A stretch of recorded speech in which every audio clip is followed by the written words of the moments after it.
Magandang gabi sa ating lahat. So, binabati ko muna ang pinagpipitagan nating panauhin ngayong gabing ito. Walang iba, kundi ang ating magiging senador, Senador Rodante Marcoleta. Magandang gabi po, Senador. Ang kanyang anak na magiging sagip party list natin, ang representative natin sa Kongreso, bigyan po natin ang 3 upuan sa pangunguna ng ating magiging Congressman Paulo Marcoleta. Isang magandang gabi rin po sa ating USEC. Ang USEC po natin ng Barangay Affairs, walang iba kundi ang ating kaibigan, kasama at kasangga, USEC Felicito Balmosina. At eto pa ho, eto yung talagang sumusuporta sa atin noong pa man, konsehal ng Distrito 2, pero buong Quezon City ang tinutugunan. Walang iba kundi ang tatay ng ating bayan, Tatay Rani Ludovica. At syempre, mamaya ko ipapakilala ko. Itong taong ito, isang probinsyana. Alam niyo ba na probinsyana siya? Buti pa kayo, alam niyo na. So, isang probinsyana, isang ordinaryong probinsyana. Ordinaryong pamumuhay. Nakapag-aaral dahil sa scholarship grant na ibinigay ng simbahan. Napakagaling naging scholar siya, nakapagtapos ng pag-aaral at pinalad po na magkaroon ng isang magandang negosyo at napalago niya ito. Kung kaya naman, eto siya sa ating harapan. Tumutulong. Naranasan niya rin naman na kung ano yung naranasan natin pare-pareho. So, itong taong ito, kumandidato nung nakaraang eleksyon, ngunit hindi pinalad. Kung saan, ito ho ay isang napakandang pangyayari pa rin sa kanya. Kasi nasubukan natin na ito po ng taong ito, totoong tutulong sa atin. Bakit ka mo? Sipin ho ninyo, nagtayo ng foundation, tumulong sa mga mamamayan, nagbigay ng scholarship grant sa mga kabataan gustong makapagtapos ng pag-aaral. Napakagaling, di ba? At hindi kinakailangan matalino. Kinakailangan porsigido lang. Ginawa niya na yan. Palakpakan po natin siya. Ang health services, tinulungan niya rin po. Pinaganda niya. Meron po siya mga libreng medical mission, iba't ibang libreng medical na pangangailangan ng mga tao, yung mga nangangailangan sa ospital, yung mga humingi ng tulong sa kanya, patuloy niyang binibigyan. Tinulungan niya rin magkaroon ng hanap buhay ang ilan sa atin. Tinuruan niya kung paano tayo magkaroon ng maayos at magandang hanap buhay. Hindi ko na mapakahabaan. Ang susunod na Congresswoman ng Distrito 5, walang iba kundi ang ating Ate Rose Lynn. Once again, isang pasigabong palakpakan naman dyan for Ate Rose Lynn!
si Ate Roslyn para sa kanyang kadistrito.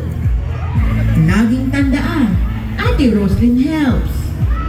Ito ang mga advokasiyang nais isulong ni Ate Roslyn para all may magandang kinabukasan sa Distrito 5. Health, isang komprehensibong serbisyong medikal. Modernong district hospital na may dialysis center, additional health center, libreng gamot at serbisyong medikal. Para all, mas maging malusog ang ating mamamayan na hindi nangangamba sa mahal na gastusin ng pagkakasakit. Education, isa ring priority ni Ate Roslyn ang edukasyon. Magkaroon ng pantay na oportunidad ang lahat para sa kalidad na edukasyon, scholarship at educational assistance programs. Livelihood, pinahahalagahan din ni Ate Roslyn ang kabuhayan dahil ito ang nagdadala ng mga pagkain sa ating mga lamesa.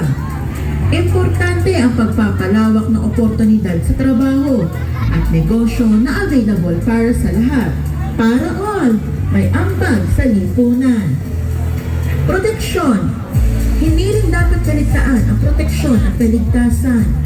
Bilang taga-Distrito 5, naranasan ng bawat isa sa atin ang labis sa pagbaha tuwing may bagyo at malakas sa pag-ulan.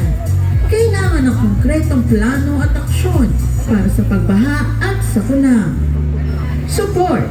Mahalaga ang suporta sa kahit anong aspeto ng lipunan. Para kay Ate Roslyn, isa itong pundasyon para mas maging epektibo ang pamahalaan. May mga programang sumusuporta sa bawat miyembro ng lipunan. Isa na dyan ang mga senior citizen na may special na pangangailangan sa buhay. Dapat mas palawakin ang kanilang benepisyong pangkalusugan, libreng gamot at serbisyong medikal, pensyon para sa mga wala nito, at trabaho para sa mga may kakayanan at nais pa rin kumita. Dapat din pahalagahan ang iba pang sektor katulad ng mga manggagawa, kababaihan, mga bata, LGBTQIA, at informal workers at marami pang iba. Para all happy sa District 5. Malayo nang narating ni Ate Roslyn pagdating sa paglilingkod at pagseserbisyo publiko. Pero mas malayo pa ang maaabot ni Ate Roslyn kung kasama niya kayo na magsusulong ng kanyang mga adhikain para sa maunlad na Distrito 5. At ang paglilingkod ay hindi dapat gawing kasangkapan para paunlarin ang sariling interes. Dapat mangibabaw ang pangangailangan ng taong bayan. Totoong serbisyo publiko, hindi negosyo. Pasensyahan niyo na po ako dahil hindi pure hinahanap ang ating hamon. Pero hindi ibig sabihin na tatalikuran natin ang hamon na ito dahil nahihirap.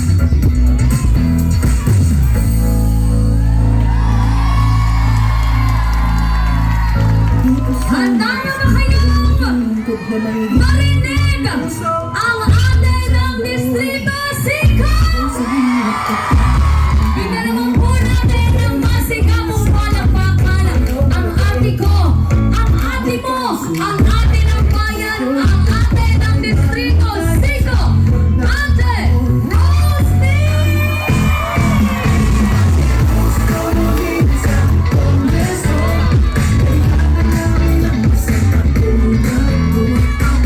Magandang gabi po sa inyong lahat. Assalamualaikum po sa mga kapatid po natin ng Moro ng Distrito 5. Alam niyo po, taus-puso po ako nagpapasalamat sa inyong lahat dahil magkaiba man po tayo ng paniniwala, pero ngayong gabi magmamarka po tayo sa Distrito 5 dahil nagsama-sama po tayo sa isang magandang adhikain. Ano po ba ang adhikain na pinagsama-sama po natin dito ngayong gabi? Ito ay suportahan po natin ang kandidatura ni Senator Dante Marcoleta. Ngayong gabi po sa lahat ng supporters ko dito sa Distrito 5, tayong lahat At ngayon na nandito ay tatayo po tayo para maging volunteers, leaders po niya dito sa distrito ko. Mga Distrito 5, handa ba kayo na mag-volunteers, leaders po ni Senator Marcoleta? Yes! Handa kayo? Volunteer to, ha? Walang bayad. Kaya ninyo maninindigan? Parati ko po sinasabi sa inyo na manindigan kayo para sa sarili ninyong karapatan. At kung maninindigan po tayo sa sarili nating karapatan, kailangan po natin ng mga taong pinaniniwalaan po natin na tutulong din po sa atin. Yes! Mag-volunteer ka? Willing ka mag-volunteer? Ate Roslyn and Marcoleta, Nova Leños, Nova Proper, salamat sa inyo. Hanggang sa dulo po doon. Okay lang po kayo dyan? Willing rin ba kayo na maging volunteers, leaders po ni Senator Marcoleta? Sabi ko nga po sa inyo, itong taong to ang tinitingala ko dahil hindi lamang sarili niya ang pinaglalaban niya, kung hindi ang karapatan po nating lahat. Hindi man po siya perpekto, hindi rin po ako perpekto, at hindi rin po kayo perpekto. Pero magsama-sama po tayong lahat para suportahan si Senator Dante Marcoleta. Salamat! We love you, Ate Roslyn. Moro support, Senator Marcoleta. Maraming salamat po sa inyo. Thank you po sa suporta. Alam ko na gustong-gusto niyo na makilala ang ating senador na susuportahan. Kaya hayaan niyo po ako na ipakilala ko siya sa inyo. Alam niyo, nung nakita ko yung profile niya, nung sinend sa akin kagabi, nagulat po ako dahil parehas kami na anak ng isang magsasaka na galing sa hirap, na nagsakripisyo para makapag-aral upang iangat ang sarili at ang pamilya.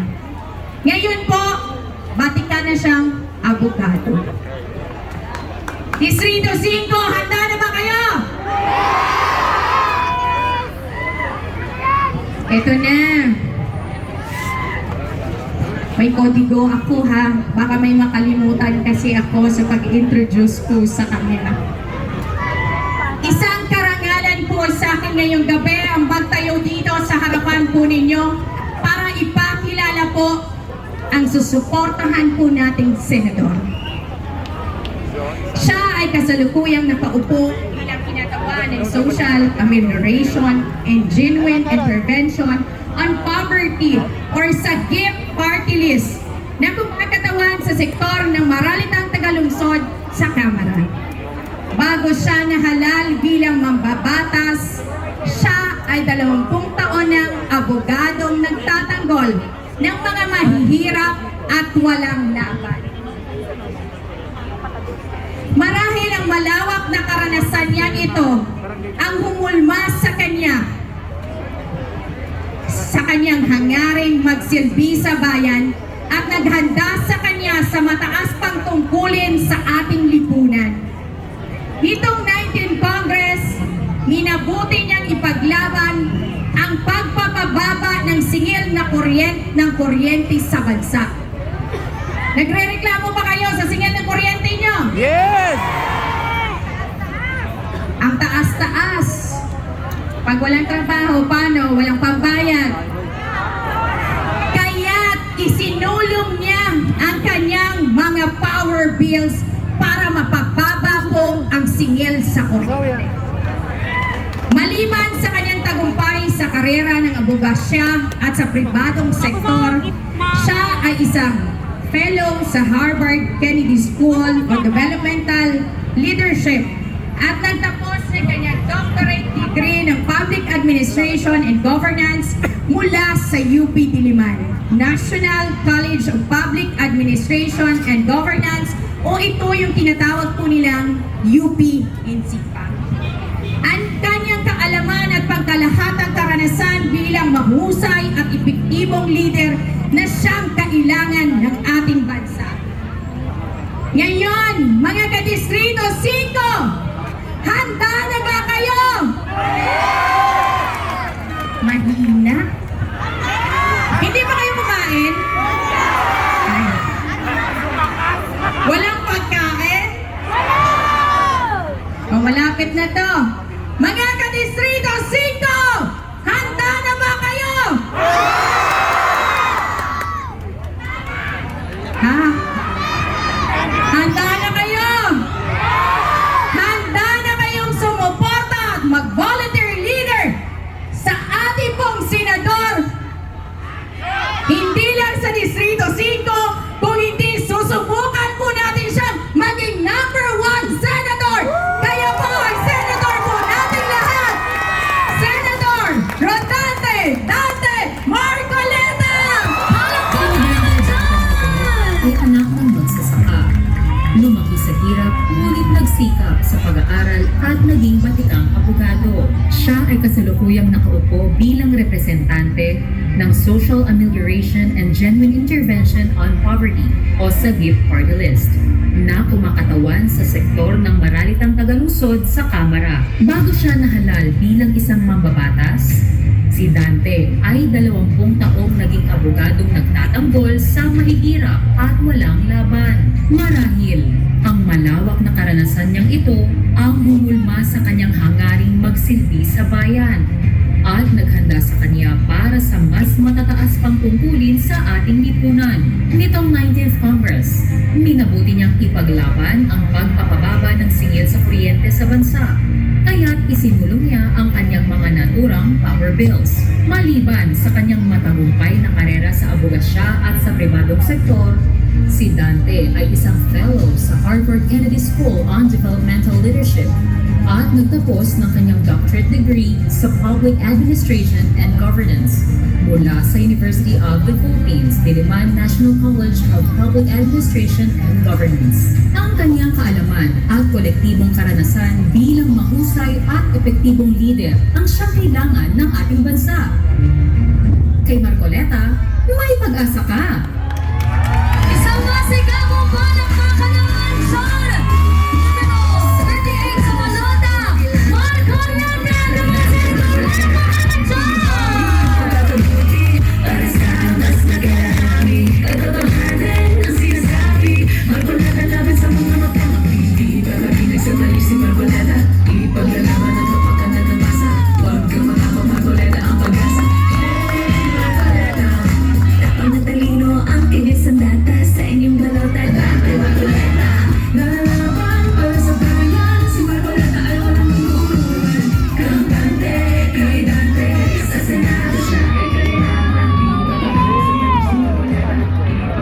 Magandang gabi po sa ating lahat.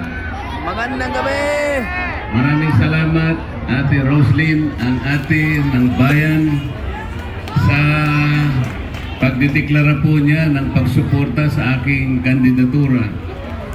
Napakasarap po ng pakiramdam, lalong-lalo na po marinig ko po ang inyong pagpapahayag na kayong lahat ay magbo-volunteer. Yes! Na tulungan po ninyo ako na makarating hanggang sa kabilang chamber ng ating kongreso na kung tawagin po ay Senado. Yes! Sure ball yan! Ngayon po kasi, hindi na po ako masyadong masaya kung ang pag-uusapan po ay yung mga kasamahan ko sa House of Representatives. Alam naman po ninyo siguro kung ano ang nangyayari. Maraming beses po akong nagsasabi sa kanila kung ano po ang katwiran, kung ano po ang mabuti nating gawin Para sa ganun po ay maayos po natin ang napakaraming marami problema ng ating bansa. Ngunit, imbes na po ako ay pakinggan o kaya makipagdebate sila, papayag naman po ako kung halimbawa mas magaling sila sa debate, pag-usapan namin kung anong maganda sa ating bansa, alam ko naman po kung talagang mas maganda yung argumento nila. Papayag naman po ako bakit hindi? Ang problema po, hindi naman sila nakakalaban po sa debate kung anong maganda pong gawin natin sa ating bansa. Katulad po sa problemang matagal na po ng ating mga kababayang Moro. Ang gagawin po nila, naawayin lamang nila ako, pati po yung kinakain kong hopya, agawin pa po nila sa akin.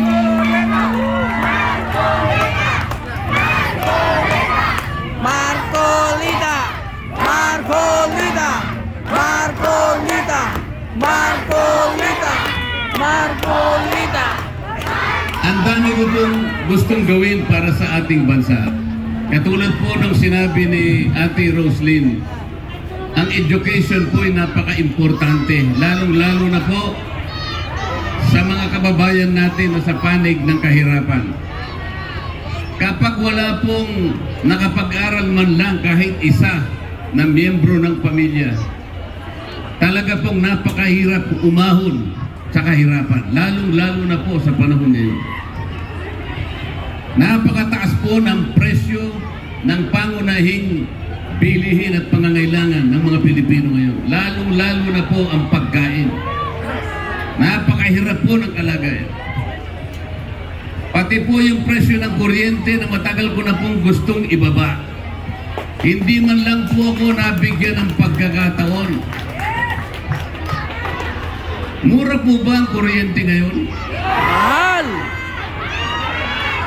Mura po ba ang presyo ng bigas ngayon? Mura po ba ang gamot at pagpapagamot? Eh wala naman pong nag-iisip kung paano natin re-resolbahin ang mga bagay na ito eh. Ang inuuna po nila pamumulitika lang. Gusto pa nilang tanggalin ng Vice President?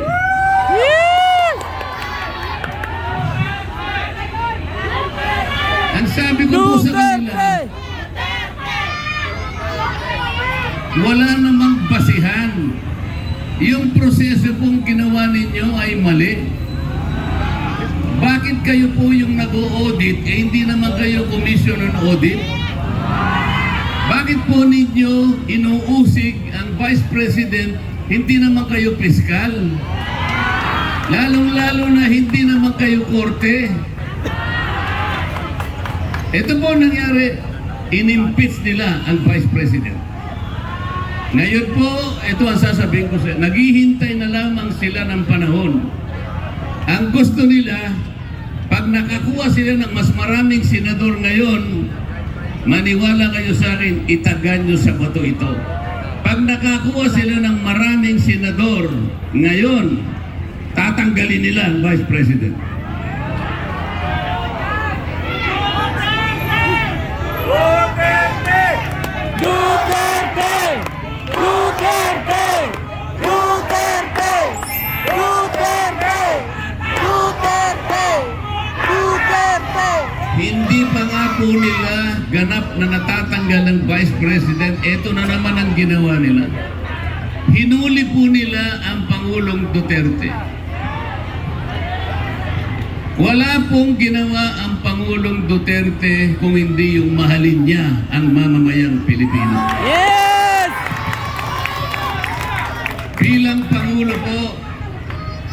Bilang Pangulo, pananagutan niya na proteksyonan ang kanyang mamamayan. Alam po niya yung panganib ng droga kapag ito ay hindi nasugpo. Ang droga ay sisira sa pagkatao ng isang tao. Sisira sa isang pamilya. At ang katapos-tapusan nito, masisira ang ating lipunan. Ito ang ayaw ng dating Pangulo. Sapagkat pananagutan niya nakasulat po sa saligang batas, katungkulan ng Estado, pangalagaan, proteksyonan ang kapakanan ng bawat isang Pilipino. Yung programa po niya sa droga, wala pong kumwestiyon, walang nagdemanda kahit isa. Binigyan ng pondo ng pamahalaan sa bawat taon. Wala pong nagdemanda sa kanya nung panahon na siya mayor ng Davao City. Wala ring nagdemanda sa kanya kahit isa nung siya Pangulo ng Republika. Wala po. Ibig sabihin, walang maiaasunto sa kanya. Walang kaso na pwede isampa laban sa kanya. Wala po. Uy, bakit nung matapos niya ang kanyang pagiging Pangulo? Bakit naman sa hinuli at pagkatapos lilitisin ng ibang bansa? Tatanggapin ba ng Pilipino ito? Ibig pa ninyong sabihin yung mga korte ng ating bansa ay walang kapangyarihan para litisin ang isang tao? Halimbawa na, ipaghalimbawa na po natin. Halimbawa lang, meron siyang pagkakasala, may pagkukulang. Thank you. Nandyan po yung ating mga korte. Nandyan po yung ating mga piskalya.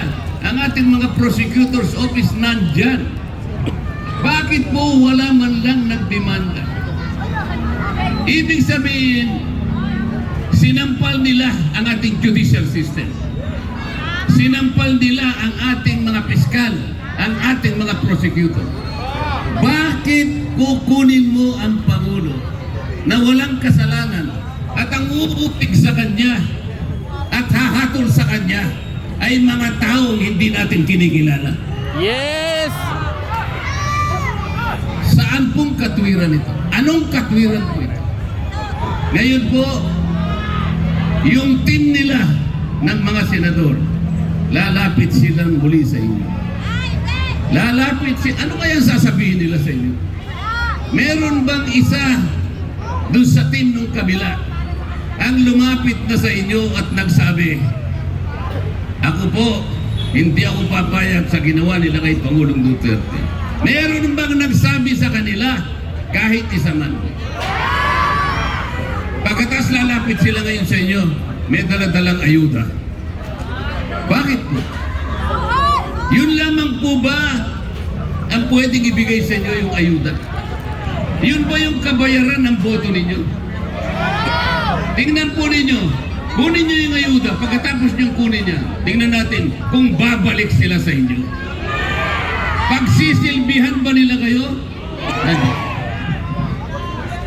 Hindi po kagaya namin ni Ate Roslyn.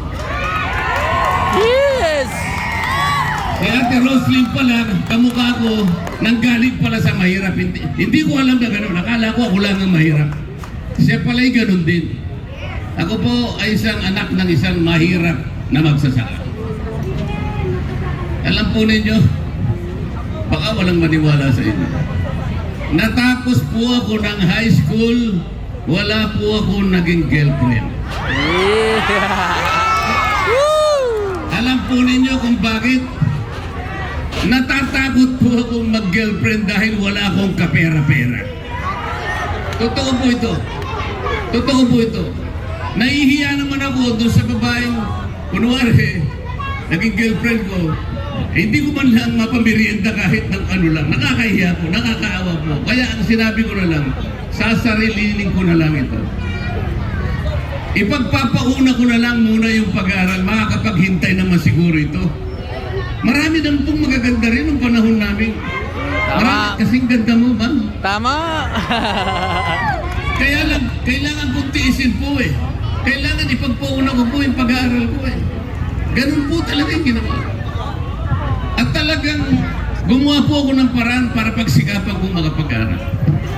Gumawa po ako ng mga scholar. Kung wala pong scholarship, talagang hindi po ako natapos.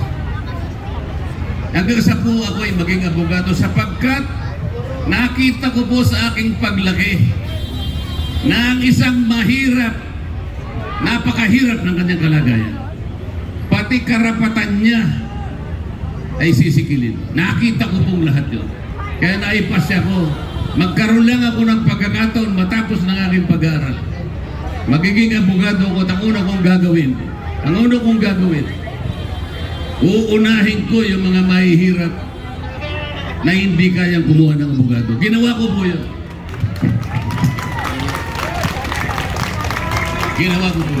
Tama po yun. Bakit ko po gusto na ibaba ang presyo ng kuryente? Bakit po? Dahil po yung batas na ginawa ng Kongreso 24 na taon na ang nakararaan. Nakalagay po doon sa kanyang pangunahing layunin. Idulot mo ang kuryente sa mamamayang Pilipino sa murang halaga. Yun po yung nakasulat. Letra por letra, murang halaga. Kaya po tinatanong ko sa inyo kanina, mura po ba ang kuryente? Nakasulat po sa batas, abot kayang halaga. Bakit pagkatapos ng 24 na taon, baligtad ang nangyari? Ang singil ng kuryente sa ating bansa ay abot langit. Hindi abot kaya. Bakit po? Wala akong nagbabantay sa batas. Kayo naman po kasi kung sino-sino yung pinagboboto ninyo. Meron kayong binotong Kenkoy. Binoto kayong kung ano-ano. Boksingero. Iyong pong kapangyarihan ng pagpili ng senador na ilalagay nyo nasa inyong mga kamay. Huwag po ninyong ipagpapalit sa konting ayuda. Huwag po kayong pasisilaw doon sa konting salapi dahil pagkabigay sa inyo, maniwala kayo sa akin, wala nang babalik sa inyo kahit isa sa kanila. Tama! Wala po. Binigyan na kayo Akala nila yun na yung para sa inyo. Pagpalagay na lang natin, binigyan kayo ng 10,000. 10,000. 6 na taon siyang uupo bilang senador. Kwentahin po natin gaano ang katapat nun bawat araw. 5 piso. 10,000 pesos. I-divide nyo sa 365, i-divide nyo pa ng 6. 5 piso ang katapat na binigay sa inyo. Para bang kinuha niya sa sariling bulsa? Hindi po. Pera ng bayan po yung binigay sa inyo. Gusto na lamang nilang ipalitaw na akala mo galing sa kanila. Kunin po ninyo. Huwag po kayong magpasalamat sa kanila sapagkat pera po rin. Nagdurugo ang puso ng bansa. Ang Pangulong Duterte nag-iisa sa Netherlands. At alam ko sa March 28, magse-celebrate siya ng kanyang kapanganakan. Imaginin po ninyo ang kalagayan ng dating Pangulo na walang kasalanan, kundi mahalin niya kayo at ang ating bansa. Nandun siya nagsasakripisyo para sa inyo hanggang ngayon.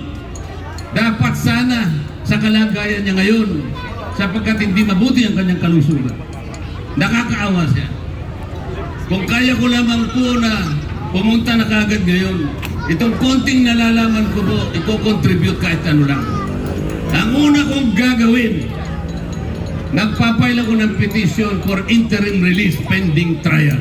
Hindi niya kailangan na matitini doon sapagkat binigyan sila ng date ng trial sa September pa. Ibig mong sabihin, magmula ngayon hanggang sa September, nandoon ang Pangulo habang inihintay niya na siya'y hahatulan at usigin sa banyaga na hukuman. Ganun po ang ginawa nila sa ating Pangulo. Tingnan po ninyo ang damdamin ng taga Mindanao ngayon. Visayas, hindi lamang po Mindanao and Visayas. Kahit sa Luzon, nagsisikip ang dibdib ng ating mga kababayan. Bakit kailangan gawin ito? Nandito ang hukuman sa ating bansa. Kompleto ang hukuman ng ating bansa. Yang ICC na yan, nasa kanilang tuntunin na pwede lamang silang pumasok kung nakasara ang ating hukuman. O kaya may hukuman man, pero ayaw gumana ng hukuman. Hindi gayon ang kalagayan ng ating hukuman. Bakit bigla kang papasok? Meron naman tayong hustisya dito sa ating bansa. Mabuti pa po si Dr. Jose Rizal. Alam po ninyo kung bakit ko nasabi ito. Si Dr. Jose Rizal hinatulan ng Espanya noong panahon na yun sapagkat kontrolado tayo ng Espanya. Pero ito, kontrolado ba tayo ng ICC? Kontrolado ba tayo ng Netherlands? Bakit mo ibibigay ang dating Pangulo at doon ay hatulan siya ng walang kasalanan? Yan po ang kalagayan ng ating bansa. Nagagalit po sa amin yung leader ng House of Representatives, lalong-lalo na sa akin. Tinanggal niya lahat ang aking committee para daw hindi na ako makapagsalita sa mga alinmang committee. Pati po allowance ko, tinanggal. Pati po yung binibigay namin panggamot sa mga mahihirap, akala niya akong pinaparusahan niya. Hindi po. Ang pinarusahan niya, yung mga kababayan nating walang may paggamot, walang may bili ng gamot. Ganyan po ang kalagayan. Kung kaya ko lang laksan pa yung boses ko ngayon para makarating ang boses na ito sa Tacloban City para marinig niya. Kailangan po tayong gumawa ng paraan. Gamitin po niyo ang inyong kapangyarihan. Yung boto sa Mayo 12. I-simplify na po natin ang pangyayari. Yung pong may gusto na tanggalin ang Vice President, iboto yung kabilang team. Yung may gusto po na makulong sa Netherlands, ang ating dating Pangulo, iboto nyo yung team na yun. Pero yung magtatanggol, yung lalabanan, yung pagpapaalis sa Vice President, kung yung magtatanggol para ibalik ang ating dating Pangulo, iboto naman ninyo yung team na yun. Yes! Marcolita! Marcolita! Marcolita! Muli po, ako'y magpapasalamat kay Ate Roslyn sa kanyang public declaration. Sinusuportahan po ang aking kandidatura. At Yes! ako'y nagpapasalamat sa inyong lahat sapagkat sumang-ayon kayo na maging volunteer sa ilalim ng kanyang pangunguna. Yes! Tayo po ay makarating sa Senado. Kailangan po nating improvein ang kalidad ng Senado. Tingnan po ninyo ang Senado ngayon. Imaginin po ninyo ang Senado natin ngayon. Kung ito po ay isang nilutong ulam, ano sa palagay ninyo ang Senado ngayon? Panis! Kapag magluluto pa kayo ng paksiw, di ba alam nyo kung anong sahog, kung anong rekado, alam po ninyo eh. Magluluto kayo ng sinigang, alam po ninyo yung rekado. Yes! Pero kapag ka nagluto kayo, pinagsama-sama ninyo iba't ibang rekado, iba't ibang sangkap, pinilit nyong iluto at inihain nyo sa inyong mesa. Nung tinanong kayo ng anak nyo, Nanay, ano po ba itong inihain yung pagkain na ito? Ang isasagot nyo ba? Mga anak, huwag nyo nang itanong, basta kainin nyo yan. Hindi naman natapoy. Wala nga, hindi nga po niya malaman paano niya kakainin eh. Ano po ba ito? Ang Senado, hindi po ba ganun ngayon? Sabi ko nga sa inyo, may kengkoy, may buksigiro, may buksigiro. Ano po ang kaugnayan nito? At ikinukwento ko sa inyo kung anong kalidad, kung anong quality ng Senado ngayon. Anong kaugnayan ni Dante Marcoleta ngayon? Bakit gusto ko pumunta ron? Ihatid ninyo ako, tulungan niyo ako sa pangunguna dito sa District 5 ni Ate Roslyn. Bakit ko po sinasabi ito? Dalhin po ninyo ako Senado para ako ang maging magic sarap. Yes! Sigurado! Para po magkalasa man lang. Yes! Magkalasa man lang. At mula sa lasa na yan, mga kababayan, magkakaroon po ng pag-asa. Yes! Magandang gabi po sa inyong lahat. Hindi ko po mababayaran ng AX. Hindi ko mababayaran tupad o akap ang pagdating ninyo sa gabing ito. Ngunit alam ko, nakikita ko at nasasalamin ko sa inyong mga puso. Ang katapatan sa inyong puso. Magkaisa po tayo. Yes! Itayo natin ang maraming mali sa ating bansa. Yes! Hindi ko po makakalimutan ang pagtatagpo natin sa gabi. Babalik at babalik po ako sa kaliber na ito. Yes! Babalikan ko kayong lahat. Bilang ganap na senador